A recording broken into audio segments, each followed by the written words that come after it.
What is going on? Hope you are doing well and welcome. Yes, you guessed it, to the Get More Clients show. We're here to help you, yes, get more clients. Actually, instead of that today, we're going to be talking about how to keep your clients. So today, we're going to change the headline to Keep Your Clients Show. Keep Your More Clients Show. We'll figure it out. Something that sounds good. The Keep More Clients Show is the plan for today. You guessed it. We're going to be talking about 7 ways to retain clients forever, ever. We'll have like an audio clip there that will make it sound like it's everlasting and all really good. We're super excited to be here. As always, I am here with my co-host, Brian Downard. You can watch all of our episodes on YouTube. You can listen to us on your favorite podcast apps. And we also have the clip show on YouTube as well. In case you don't want to listen to us jabber on for 45 minutes to an hour, you can take only the bits and pieces that are the best value for you on our clip show on YouTube as well. Brian, how you doing today, brother?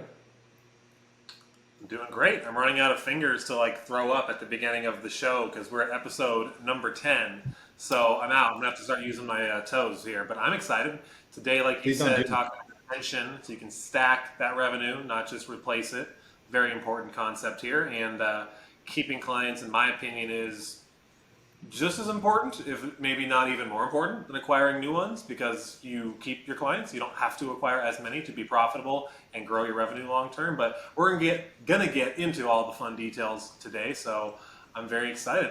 I don't know if anything else we want to do for housekeeping, or we can just dive right in. Alex? Yeah, I would say first thing, make sure you subscribe, love this thing, comment. It can be negative if you like. If you feel like you want to be a sadist and rude to us, we're cool with it. Helps us, so we don't really mind. Brian kind of did a really good kind of tee up here that we want to maybe talk about for a second, about the idea of what matters more, like client acquisition or client retention. And we spoke in our last episode about finding mentors that care more about client success than client acquisition. And then you have people that want to argue with you, Brian, about well, you can't keep clients that you don't get. Yeah, we get this. Obviously, the show is called the Get More Clients Show. We understand the importance of client acquisition. We are also a little bit kind of shoehorned into forcing ourselves to have the Get More Client Show, because I promise you, listener, will not want to listen as much if the show was actually called the Keep More Client Show. It's not as sexy. It's not as exciting. Everyone wants to make more sales, more money, more opportunity. But anyone that's ever had a significant amount of churn, amount of attrition, those are 2 sexy words for how when you lose clients, if you're constantly filling your bucket with a hole in it, that bucket is going to consistently leak. That bucket is your business. The leak is your clients leaving. And the point of this is client retention has to matter more than client acquisition, both ethically and also financially. Ethically, because it's your duty to support your clients and ensure they're retaining with you. Because if they retain with you, that means you're delivering results. Unless these clients don't care about money and they're just paying you even though you suck at your job, that doesn't happen. It's not going to happen. And then on the other side, financially, when you actually retain your clients, you build a nest egg, a business that has consistent revenue. That's what we're here to do. So if you want to get out of the freelancer trap, if you want to stop dealing with client cancellations every other month and bring in 10 clients a quarter and lose 15 clients, that doesn't make sense math-wise, but you get what I'm saying. If you want to build a better business and keep your clients longer so you can stack them up, Brian's going to share with you exactly what to do right now. Bang. Cool. Are we going to dive into strategy number 1? Let's go. All right. So I'm going to take strategy number 1 here, and probably the least sexy but most important tip we're going to give you on this episode. And that's, you need to have something that actually produces results. So surprise, you actually have to give a shit and provide value to the people you want to work with. I hope that doesn't come as a surprise to you. If you thought you were just going to get paid a lot of money and not provide any value, or keep your clients forever, then you're in the wrong business. You need to provide something that actually gives them an outcome that they're looking for, which means you want to focus on being more than a provider. Alex loves to say this. You need to be a partner, not just a provider. Focus on the holistic business rather than just an individual piece of it, because if they are falling short in other areas of their business, that will show up to bite you in the ass when you're doing whatever it is you're doing for them and make your life 10 times harder. If, for example, they have someone at the front desk who is just horrible handling inbound phone calls and following up with appointments, that's going to significantly hinder your ability to generate quality leads. And if you're ignoring that, then you're risking a $2, $3, $5,000 maybe plus client over someone who's probably getting paid minimum wage to have their job and doesn't care that much. Don't leave the retention of your client up to that individual person. That's just one example, of course, but that's why you need to be more than just a service provider. Very critical. Now, a lot of times we get asked, how do I do this if I'm not sure or I don't have the answer quite yet? And that would be going and finding white label help. So there's lots of great agencies out there that'll work for you or clients on your behalf as a quote unquote white label. Basically what that means is they will do the work under the brand of your agency. So you can charge a client a certain amount, pay them as your fulfillment team to execute. You provide the higher level service and are the communicator between the two. Long term, we would encourage you to bring this in-house because it actually creates healthier margins and is easier to control the end product. And frankly, you don't control someone else's white label business. They could decide to, we've seen this before in our program. People decide just to change, and then the next day you're screwed because now you don't have fulfillment for your clients. So I think the intention would be to find that proven strategy. If you have to start with a white label, that's fine. Now, alternatively, if you already have the skill or a working knowledge of a good campaign, document that. Create that into a process so when you hire someone, white label or not, they have a model that you can follow. Now, here's an important lesson that I learned and a lot of people learn the hard way. Sometimes, listen to this again, this is very important. Sometimes the skill that you have isn't the thing that your niche or the industry you want to serve actually needs. So let's say, for example, you're really good at generating leads on LinkedIn, but you want to work with med spas. Med spas don't generate their leads on LinkedIn. You have to supply the demand. You can't just create it for something that's not going to get an outcome they want. Doing LinkedIn outreach for the med spa, I mean, short of maybe referral partnerships, but let's be realistic. If you're promising leads and appointments, that's not going to be the service to do for them. So you need to supply that demand. And if you aren't sure, again, hire that white label help. And I think long term, there's two strategies that are really valuable and important to get better and find a ultimate, quote unquote, perfect, quote unquote, if there is one solution for your industry, is to one, invest in consulting and support from other people who are actually doing it and have done it so they can show you how to model what they've done. And number two, I love the interview offer, bringing people into some sort of interview series. It could be like this, you do a little show recurring and bringing other experts in your industry onto a show. You will be amazed what people are willing to give away for free if you're just willing to give them a platform and ask some questions. Now, my last piece of advice around this in terms of actually getting proven results and retaining clients would be to not try and overcompensate and over-deliver, in a sense that if you know your core offer isn't actually working well, that you're just going to go do other random shit for your client's business. We see this so often where you're like, okay, I'm going to get you leads, but the lead gen campaign on Facebook that I'm supposed to do isn't working great. So I'm going to start doing your email, and I'm going to start doing designs too. I'm going to start doing this, and now all of a sudden, you're doing everything for a client, not really producing a result because you tried to overcompensate instead of just over-delivering in terms of what your promise was for the thing you said you were going to do. Now you're doing a bunch of random shit. So stay in your lane, and we're going to talk a little bit more about how to do that with the SLA a little later. But I think a lot of what I just shared can save you, if you haven't heard it before, many, many years of a learning curve, because that was a lot of painful lessons I just expressed in that last block of time. But I'm going to kick this over to Alex now for strategy number 2, and that's where we're going to start discussing having a clear path on how to actually retain your clients, like having a plan in place, how to ascend people, having a value ladder. So I'm going to kick it over to you, Alex, and we can go from there. I love it, man. A lot of what you shared in that first strategy is so valuable. One of the things that I think is like a really good summary of everything you said, Brian, is so simply like, stop trying to switch niches and just get better. I love that. And not trying to be like the jack of all trades.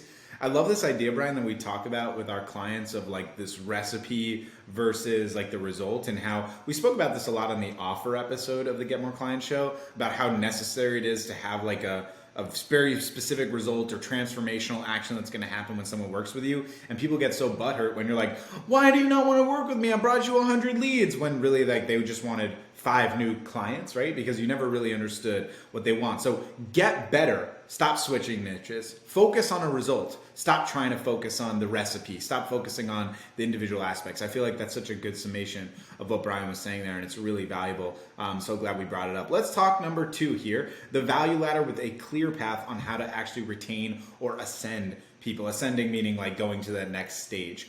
The idea here is not leaving retention up to chance. Even creating results can sometimes not be enough. I think some people that are listening to this podcast or watching this video have probably heard this model before, where you've done so well for us that we have to stop working with you for some time. That doesn't mean you should work less. It just means you should have a service for when you crush it for them, what you can do for them next. What is the journey, the path that you are taking them on? This is something that's absolutely critical in any business, coaching program, SaaS model, a marketing agency, anything that you're doing. You have to have a journey from where they are now to where they're going to be. And that comes with time. And also the same idea that we said earlier, not switching niches so constantly will allow you to learn the avatar better and what those stages will actually occur. One thing I think we didn't kind of share bluntly here that maybe we should lay the foundation of is you're going to lose clients, right? So I think we shouldn't be afraid of expressing this, that you will lose clients. And that's okay. That doesn't mean you're bad at your job. It doesn't mean that you're not helping enough. It doesn't mean that you're not good enough.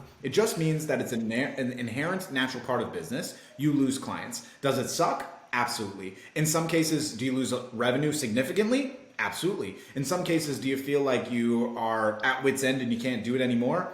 Absolutely. But what I'm here to tell you is you're going to get better. If you focus on what happens when you lose a client and why you lost that client, it will allow you then to get better at the client journey. If you understand why you lost a client, you don't have to let that happen for the second time, right? Now, if they happen back to back, right, it just sucks that you didn't get to learn from it before. But if you lose client X because you brought them too many leads, you'll learn how to toggle the amount of leads or help support them by teaching them how to hire someone. What's the journey that you are taking them on?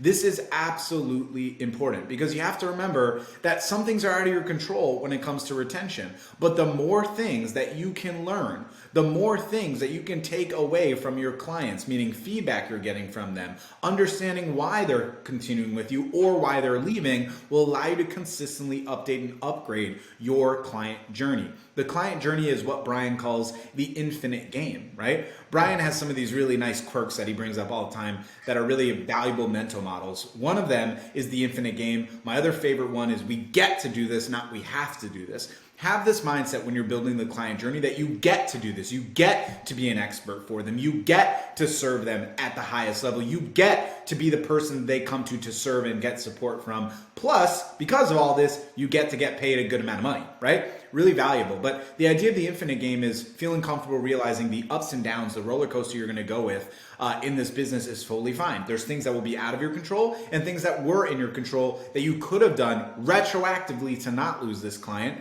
but you can't do that. So the only thing you can do is implement systems now in the business to avoid losing clients in the future for the same exact reason. Brian and I say this in our coaching program. We tell our clients it's not a failure to lose a client. It's a failure to lose a client twice or 2 different clients for the same reason, because you didn't optimize it. You didn't make the change. You didn't actually change it. So think about some ideas for the journey that you're taking them on. What are the milestones? What are the things that are going to happen for them to hit that you can feel comfortable to say, this is the next stage, right? This is the next progression that you should consider. At some point, you might realize that you're capped out in your client journey, and that might mean that they're better off working with someone else, and that's okay inherently. Like Brian and I said before, you can't be the jack of all trades and the Superman, but if you can build at least 3 really valuable milestones and frameworks, that would be great. And also in a delivery model of a do-it-yourself program where they can watch training, a done-with-you mentorship where you can coach them on how to do it themselves,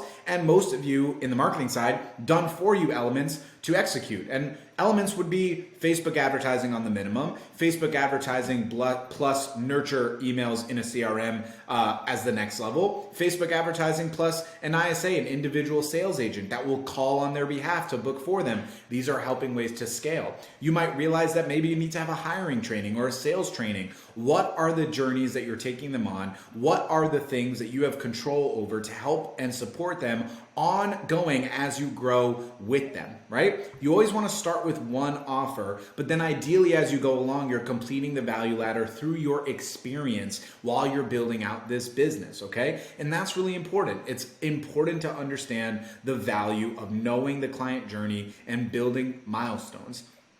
There's things that you can consider that will allow you to reward these people that will then build culture. It's why I'm always repping this hat, besides for the balding aspect. Other than that, you're always repping culture in POD because that community is really valuable, and we're always rewarding them by ensuring that they're moving in the right direction, knowing that you're getting positive reinforcement. Clients need positive reinforcement. It's important. So what are milestones you can consider, and how can you reward them? Some of the things that we do, we send out books to people that join our program. We send out swag when they win something at one of our events. We have our Hall of Fame shirt when you make at least $10,000 with us. We send out a star. We literally name a star after our clients after they've worked with us for 12 months as a thank you to them, something that will last forever for their legacy. Think about the things that will get them ingrained into your community and culture. What retention gifts that you can provide. In some ways, in many ways, a bribe to have them consider, man, I love being part of this community. I love the results that they give me. I love their care and concern for my stages and my development. This is something I want to be a part of for a long time. Now, if you're listening to this part of the podcast and you're flipping out because you don't have this right now, that's exactly why you're listening to the podcast. This didn't happen overnight for Brian or I in our agency or in POD. It takes time. We were literally marinating on these things for years, things that we had to implement and learn from, things and ideas that we took from other programs that we were part of that allowed us to grow. And that's what you need to do when you're listening to this. Not be afraid that you don't have the systems in place, but be comfortable that starting today is better than starting tomorrow, because you can't start yesterday. So start now. Start considering the client journey, the milestones, and the model. And I'll finish with this. The offers that you can extend LTV, lifetime value, would be things like SEO, websites, CRM, hiring training, sales training, any of those things that will help them become more operationally efficient, help them get better results with you, help them never hit a cap where they can't work with you because you're doing too good for them. Those are the things that you can do to extend lifetime value, but limit it to a position of where you feel you're in your best experience, your best effort, where you can get the best results and your clients are still wanting to work with you. That's absolutely key. And lastly here, always start with just the one offer, the core offer, until you generate and complete that value ladder, the DIY, the DWI, the DFY. And the simple complete portion of that is core offer, a simple downsell, which can also be an upsell in some ways. Like, for example, if you offer Facebook advertising, a downsell could be SEO, or it can be an upsell. If they hired for you for Facebook advertising, a month later, they can upsell and buy SEO, and then 2 or 3 add-ons like we're speaking about, whether it's a website, a landing page, sales training, hiring training, etc. Those are the elements of building an effective client value ladder, making sure you're retaining your clients long-term as you ascend them, retaining them with gifts and support and showcasing and building a culture with them so you're not losing clients, and that's so important. Now, those are ways to retain them long-term. One of the key elements is to retain long-term is how they experience the beginning of your relationship, and that's client onboarding. It's mind-boggling how many people in this world, especially agency owners, coaches, and consultants, are like, the job's done as soon as I got paid. The job starts when you get paid. The job begins when you get paid. And the first and most important element to start them off on is an effective and confident onboarding process, and that's what Brian's about to talk about. Step and strategy number 3. Whew, threw a lot at me right there, bro. I need to digest all that. All right. I'm going to call you out too. You said one last thing twice, but we're going to do that a lot on I this know, show. dang. I screwed it up. There's just too much. This brain is overflowing with all this stuff we need to share with you. So stay with us. Lots of value, and just take it one step at a time, like Alex said. And I think what I would add to this, what he was just expressing, and what I'm about to share is, don't make this up in a vacuum. This needs to be based on real world application, advice, not advice, but feedback, executing these things for clients, seeing what works, what doesn't, being willing to fail forward and be imperfect with the process. Because if you're trying to just make up what the right offers are and the best way to like onboard them without actually doing it or speaking with your clients, you're doomed to fail, which is why most businesses fail, because they had an idea that wasn't validated or no one wanted. So you have to get this from real world feedback. And moving into number 3, interesting because this is probably one of the most important elements of the business that most people choose to ignore at their own peril. This is where they kind of have the mentality, I would rather do this myself than hire someone or create a system around it. Like, fine, we got a new client, great. I'm just going to do everything. I'm going to onboard them. I'm going to like send the emails. I'm going to set them up on Facebook. I'm going to create the ads. Like, no one can do it as good as me or as quick as me, so I'm just going to do it.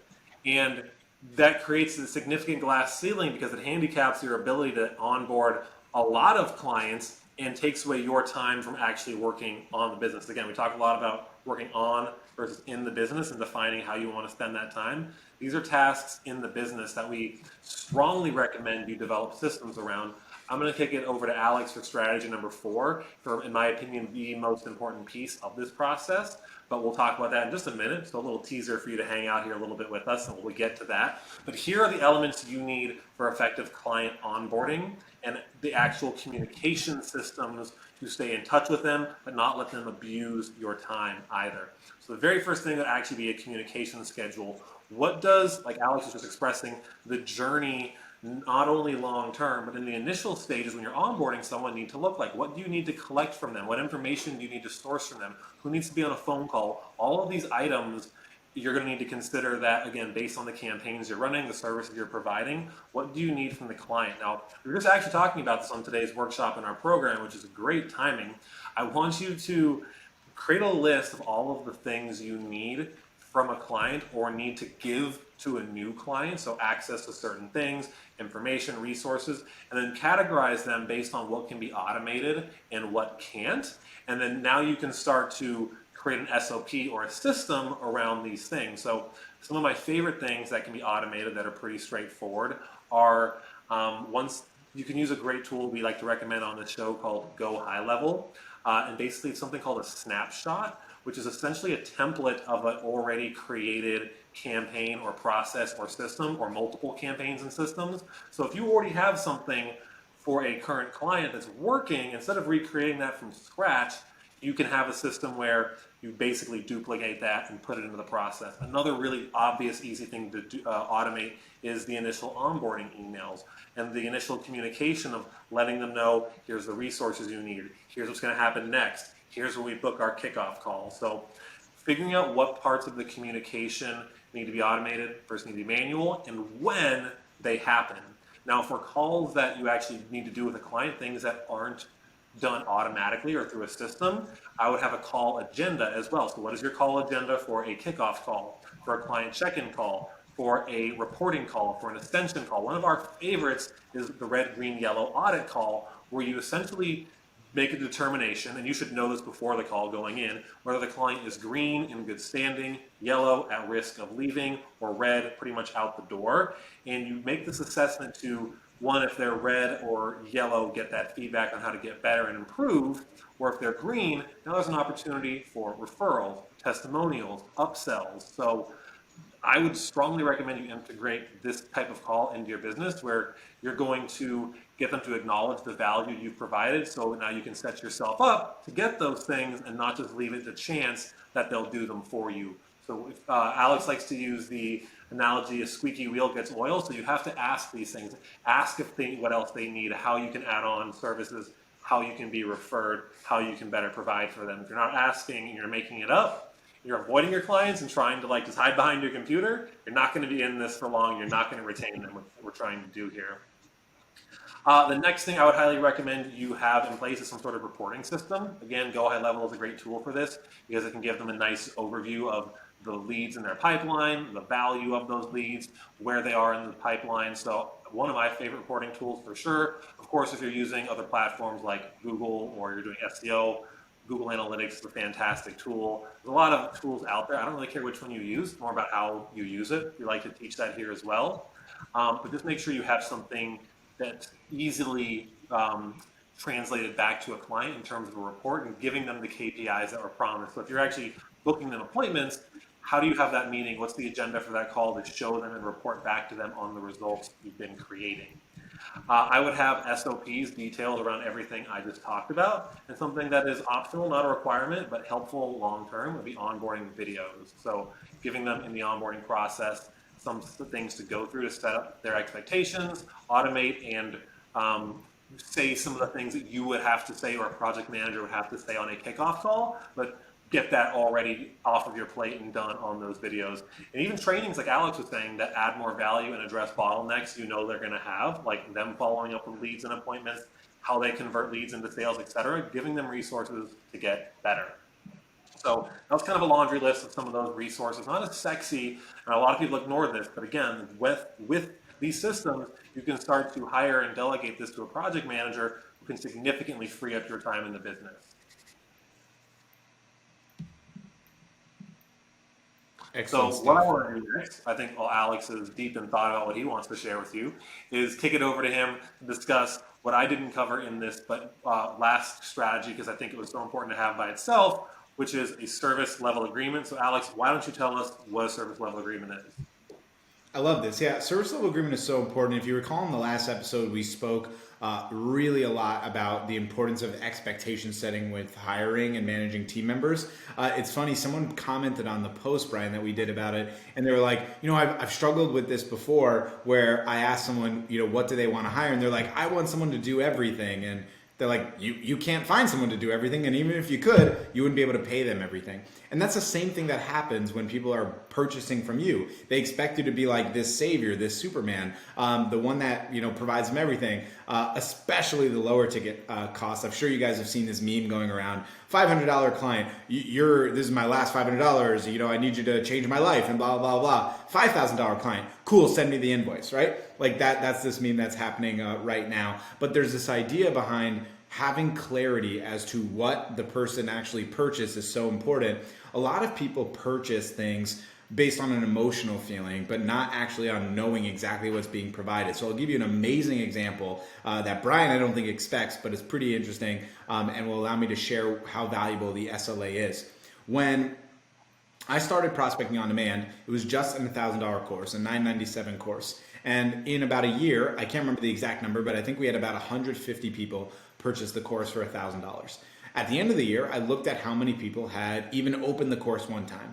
And to my unbelievable shock, more than 70 people who spent $1,000 on this course never even opened the course ever.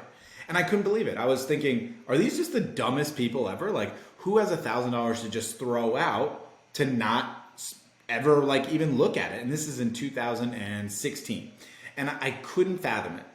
About 6 months later, I purchased a course on speaking. And the idea was the course was to learn how to get more paid speaking gigs, because I love speaking. It's my favorite thing. And I forgot who even did it. It was a great course, right? But I never opened it. I bought a 3-month course contract, Brian, for $347 a month, basically $1,000, right? And I never opened it. And the last email I got was, do you want to continue? And I was like, damn, I never even opened it. I don't want to continue, obviously. And I think for the first time I realized what had occurred from the people that I worked with prior that never opened it.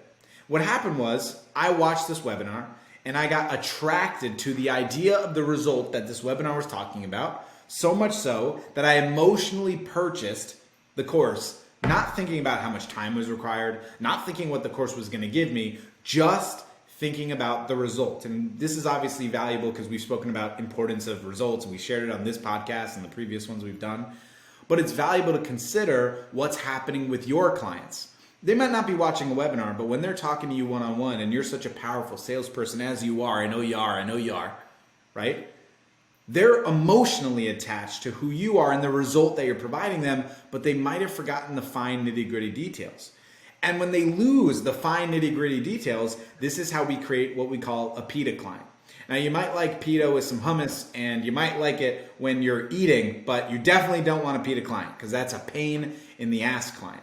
And the only reason that you create a pain in the ass client is because they do not have clarity on what they actually invested in. They invested emotionally, not logically, and they don't know exactly what they bought. So the agency service level agreement, which works for agencies, coaches, consultants, entrepreneurs, really anyone at all that sells any product whatsoever, it's a very simple framework to use that when you get on an onboarding call, you go through the service level agreement to make sure you're 100% on the same page. I am looking at the document as we speak to make sure I give you every single element of this. It will take no more than 3 minutes to break this down. It'll probably be less than that. And I promise you, if you listen to this element right here, you'll get the most value from this podcast. This is what needs to be included in the service level agreement. First of all, the name of the program, the result of the program, and the price of the program, and the cancellation policy, all in the first element. Okay? All in the first bullet point. The next piece is the elements that are included, the recipe, right? The result's the most important, but now you want to include the recipe so they can never say that you didn't deliver the pieces that they expected. You delivered each of the elements, like Facebook ads management and a unique landing page and an ISA team, etc. Then if you have it, a guarantee conditions, how the guarantee becomes activated and what happens if the guarantee is activated. If you don't have a guarantee, forget about it.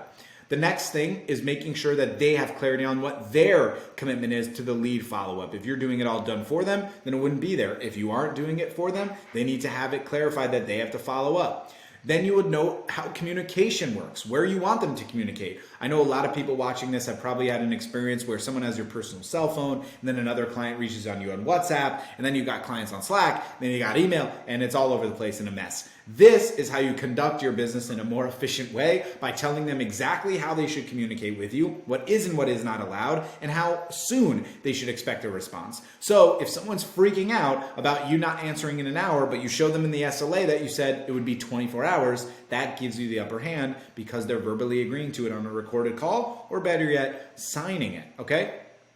Anything else that you want to include would be ultimately clarity that they can join the next meeting on a weekly kickoff call or weekly reporting call, or something of that nature. But those elements are the key components for a significantly valuable service level agreement. If you don't have these pieces, you simply will not be able to have clarity and a successful long-term relationship with your clients. Or worse, you have a long-term relationship with your clients, but you're bombarded by them in a million different ways and it sucks, and no one wants that. So let's talk about strategy number 5, effective. Now, I'm going to stay here for a second, though, if you don't mind.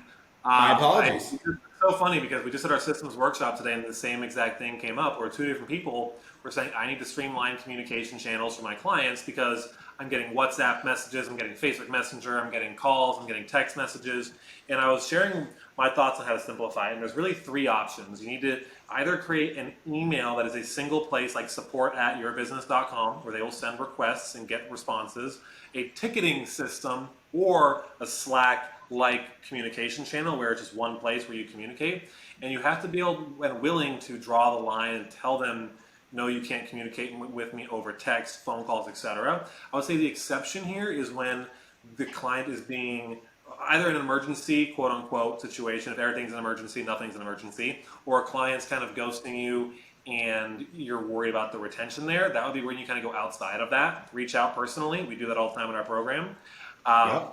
Call them, text them, but then pull that conversation back into the main channel where you want to be speaking with them, just to kind of hold them accountable. That's what I would say the exception would be there. And back to that, I don't want to interrupt you because you were doing, it was really great what you were sharing, but the PETA client joke, I didn't know that acronym at first. And I saw it in Slack one day with one of our clients who does IT work, and he's like, yeah, it's PETA client, it's PETA client. I'm like, this guy works with PETA restaurants now? What is happening? I thought he was like, I was so confused for like a week. So now I got the acronym. But let's move on to the next strategy. Strategy number 5. This one's a little interesting because it's a little bit, it's opposite at first to what we're talking about today because it's operating under the assumption, like we said earlier, you will lose clients. It is part of the game. But how you can sort of set yourself up for success down the road with this same person and still have that lifetime value returned. Now, what we're talking about here is effective deboarding and seed planting for a future relationship. Because just because someone stops paying you right now doesn't mean they're going to never pay you again, unless they just had a really poor experience. They just hated everything about what it was. They might not come back. But in a lot of cases, your best opportunities for new clients are actually old clients. And we have this happen all the time where we have people coming back to our program because we have a system in place where we regularly throughout the year touch base with them, and not to sell them anything, but simply to check in, see how they're doing, see how they're progressing towards the goals we know that they're working on, because that is documented in Go High Level in their lead card. And we can have follow up with a very personalized message and check in on them. And if they feel that they need support, we're that person they're going to think about and be top of mind, because we made the effort to actually communicate with them and follow up. So have a system in place to deboard, get feedback to improve as a client is leaving, plant that opportunity for a future relationship. Alex, I'm curious on your opinions here, because you do this more often in our business than myself. So anything else you feel like you want to add to that piece specifically? Absolutely. Deboarding is probably, I would say, the most challenging thing to do in a business emotionally. If you're not like a super really emotional person attached to your clients, it won't be a big deal for you. But a lot of people we end up working with are like highly emotional. I think probably, Brian, it's because they a lot of times speak to me and then they resonate because they see I'm an emotional person. So I think we just kind of attract people. Probably we attract people that are similar to us. So like doing deboarding calls inherently suck because obviously that means they're leaving you. But the value of a deboarding call is so immense. It gives you the opportunity to identify first and foremost, why are you leaving and can you save them? If you believe, this is important how I'm going to say this, if you believe that it's in their best interest, the client's best interest, to continue working with you, you have to lay out 3 main points as to why you believe they should not cancel the service, and go hard in the paint as if you were an attorney fighting for your client. That's what you have to consider. Now, if you don't believe it's in their best interest, remember, their best interest, not your own pocket, their best interest, you have to decide whether or not it's worth doing this call in order to garner necessary feedback for future optimization. If someone was a jerk off to you, probably not worth doing a deboarding call with them. If it's an amicable agreement, great person, someone you've enjoyed working with for a long time, but they're ready to move on, and you believe it's in their best interest to move on, it's still valuable to do a deboarding call with them, okay? The first thing you want to consider is the client's number one concern. Why are they leaving? Is it a concern or is it just a logical progression?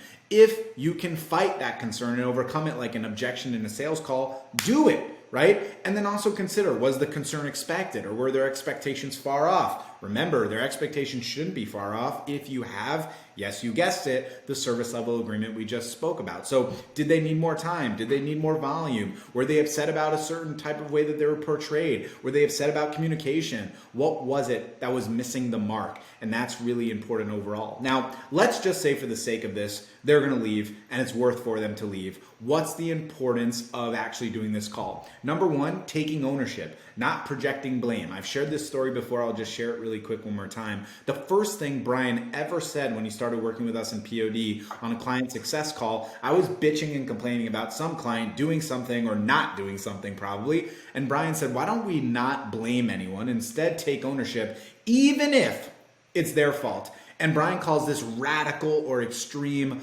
ownership. The idea of taking ownership of it no matter what. Even if you feel it's unfair, taking that ownership will allow you to learn what you can do to optimize moving forward. Tell them how you'll overcome this for the future and get clarity from them if you think that that makes sense for them to do it. It might also want them to come back. Maybe not, but still valuable overall. The idea here that you want to consider on the actual call is how valuable the feedback audit is. Regardless of whether or not they decide to continue, feedback is critical because you want to ensure your clients love your service, and feedback's the only way to know. Asking for help is not a sign of weakness, it's a sign of strength. I'll share this quick anecdote with you that I think is really valuable before we finish off this show. We got a couple more to give you here. Chris Rock, famous comedian, one time was in LA. His car broke down. He goes to the side of the road, tries to wave people down. No one stops. No one cares. Doesn't even matter that it's Chris Rock. So he says, well, F it. Got to throw this thing into neutral. Start pushing it myself. He's pushing his car. As soon as that happens, 4 cars line up. Why? People want to help people who want to help themselves. Asking for help is helping yourself. Asking for help is a sign of strength, not weakness. Asking your clients that are leaving why they're leaving will allow you to make audits and edits to make sure that you can optimize your business for better client retention long term. And that's the key. Now, let's wrap this up here with the last two strategies and talk about strategy number 6, sharing their story publicly. Now, I love doing this, so I'm going to take this one here, and I want to start with this. There's a lot of people out there that are afraid to share their client stories. I don't know what the reason is. I see a lot of people posting testimonials on their Facebook page or on their stories on Instagram. I do this every single day. Brian does this every single day. We never, ever highlight or cover anyone's name. Now, if anyone ever asked us not to do it, of course we would not do that. Part of our SLA is to, hey, is it okay if we share information? Which is always fine. It's never personal information. It's not like, here's my address. It's, hey, I had this win or I had this success for my client or whatever it is. And the purpose behind it, of course, is twofold. One, it gets them excited that they're being celebrated. And two, it allows leads for us to see, holy shit, how are these people getting these results? I want to work with them. But it's really strange how many businesses, especially in the coaching space, cover the name of the people that are winning. I don't know what that fear is. I don't know if it's a privacy concern, but my reality is this: don't ask for permission afterwards. I forgot the line; it's escaping me, which sucks. Brian, do you know what I'm talking about? Don't ask for permission. Ask for apologize or whatever. Yeah, I'm sorry. Yeah, ask for forgiveness. That's what it is. Don't ask for permission, ask for forgiveness. It's not the greatest term, by the way, anyways, but in general, in this side of things, sharing stories is really valuable. Use that with take that term with a grain of salt. There's a lot of things in life that are better to ask for permission for. Of course. People like to be told that they've done a good job or that they're moving in the right direction. It's why we share, when someone joins our program or when we share that they hit the Hall of Fame. I'm putting this out like I'm wearing the shirt, which I'm not. But publicly sharing client success is not just social proof, but it makes them feel good and it makes people understand that you care about their success. Because again, client success over client acquisition. Written video testimonials are great. They're not really what we're talking about here. More so doing interviews with them. That's really what you want to consider. And sharing their entire story, how this avatar person, who's probably just like you, achieved this result that you want to achieve as well, right? Think about it right now. This 2 Comma Club award behind me. What does that, represent? That represents that we've achieved something from a pretty well-known and reputable company that have allowed us to own this award. And I'm using it only and strictly for social proof because let me tell you, I don't really love the design of it. It's not the most pretty fucking thing I've ever seen. And it kind of looks strange how big it is. But it's there because when you're looking at this or when you see the thumbnail with it, you're like, well, I got to listen to this guy. Sharing your story publicly is very important. It makes a big difference. Brian and I were talking about the most impactful posts we've done recently. Both of us were talking about the value that we shared when we shared our story publicly or when we shared the story of our client succeeding. It matters. Use it. Do it. It is important, and we try to publicly acknowledge our client success in the Hall of Fame as much as possible. We're about to run our next event. At the event, we're going to have an expert panel. We're going to have people get their awards. That's going to be part of it because that's important and it makes a big difference. Let's close this out, Brian. Strategy number 7 with the sense of community, with sense of culture, as you like to say it. Brian likes to pretend that we have a cult. So I'll cover this for you, buddy. We do have a cult. If you want to join the cult, if you want to join the POD cult, feel free to do so. POD. Yeah, 1-800 join POD. Our cult representative. Yeah, and we will give you. Part of the onboarding process is we give you drugs to never leave us. So that's how we do it. That's what we do. Hope you like it. That's the 7th strategy. Drug your That's clients. it. That was actually asking for forgiveness instead of permission when we give you the drugs. That was how it all comes down to. We're off the rails now. Oh, man. I'm kidding. Let's bring it back. This one's probably my favorite in the show and builds on a little bit what Alex was talking about. Like you said, building a sense of community. I know a lot of done-for-you agencies don't focus on things like coaching programs would, and fostering kind of a mastermind or roundtable of thought leaders, smart people helping other smart people in an industry. If you're not facilitating that sort of environment for your agency and clients, you're missing out on an opportunity not only to provide value at a higher level and be seen as a thought leader, but it's an opportunity to keep them longer because that's a painful thing to leave or be removed from if they leave your service. And I was talking about overcompensating for crappy services. But in a lot of cases, likability and trust will outweigh the need in some cases to have a performing campaign. That's why people hire their like grandson or granddaughter to do their marketing, even though they suck at it, because they like them and they trust them. So finding ways to foster community is important. We'll talk a little bit about that in just a second, like some ideas for that. But I think the overall theme would be, first of all, this is more of a long-term commitment to a bigger vision than yourself, because this isn't something that's just going to happen in a couple of weeks or even a year. It's just like a 2-3 year plus vision or strategy you need to have for, and not that you need, but should, in my opinion, have for your company and where it's going. Because people want to be a part of something bigger than themselves. So standing for something, standing for some sort of movement or principle is very important, because it's polarizing and it attracts the right types of people who you want to work with to you, and keeps away people who obviously have a different opinion. For us personally, one of those is the anti-hustle. There's so many influencers out there who push this mentality of needing to work 24/7, and Alex and I, that's not the business or lifestyle we want to have. We want a business that facilitates our free time and our freedom, so we can travel, we can do what we want, still make money, make impact, but not have to be tied to the business forever, because that's not what we want. If you want the opposite, that's fine, but we're standing for something else, which is why we attract that type of audience to our community, which is great. You've got to stand for something. And really, this is a little bit into the weeds, but having recurring themes, calling yourself something again, culture, the cult, etc., like those types of things, even though they're fun and quirky, they'll endear people to the community. And again, people love habit and routine, and when they see that consistently show up, it fosters that type of community. I have to take a cough right there for a second. I need some water. I'm talking too much. So how do you actually do this? Here's some quick ideas, then we'll wrap the show up. Doing meetups and masterminds. It's probably one of the easiest things now, barring COVID being hopefully done-ish, and we're moving in, trending in the right direction. Done-ish. I like that. Hopefully, as you're listening to this, things have gotten better. Maybe if this is in the future or down the road, and these are more tenable and easy to do. But that's powerful. Meeting face-to-face, collaboration, networking.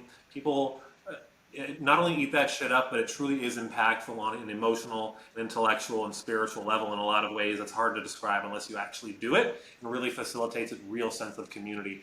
Even doing something as simple as group calls could be an option as well. Bringing together your clients to a roundtable as an option once a week, once a month, so they can all share, mastermind, learn from each other, and get better.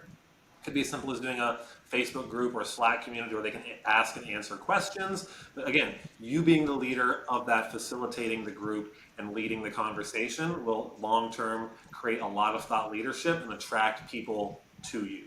So that, everyone, were the 7 things you need to be doing to focus on retention. I'm going to quickly run through them again, and Alex, I'll let you bring us home.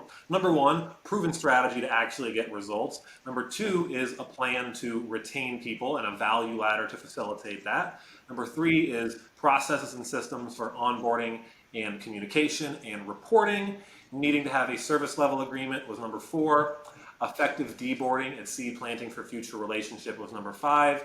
And number 6, sharing their stories publicly, or lifting them up publicly, celebrating their wins. Strategy number 7, building a sense of community and something bigger than yourself that people want to be a part of. And that, everyone, was episode number 10. Alex, you want to bring us home? Man, what a enjoyable ride this has been so far. Thank you for being on this journey with us as we kind of get used to podcasting and working through. We're giving the best material we possibly can to you guys, giving you everything we've got, hopefully making you laugh and smile along the way, and even cringe. I think that's part of our goal as well. Our goal here ultimately is just to make you feel comfortable that you're growing and moving in the right direction. Today was the Keep More Client Show. The Get More Client Show will come back next week. Please, again, if you like this, hit the like or love button. Hit us with a subscribe. Let us know what you want to hear next, and we will see you on the next one.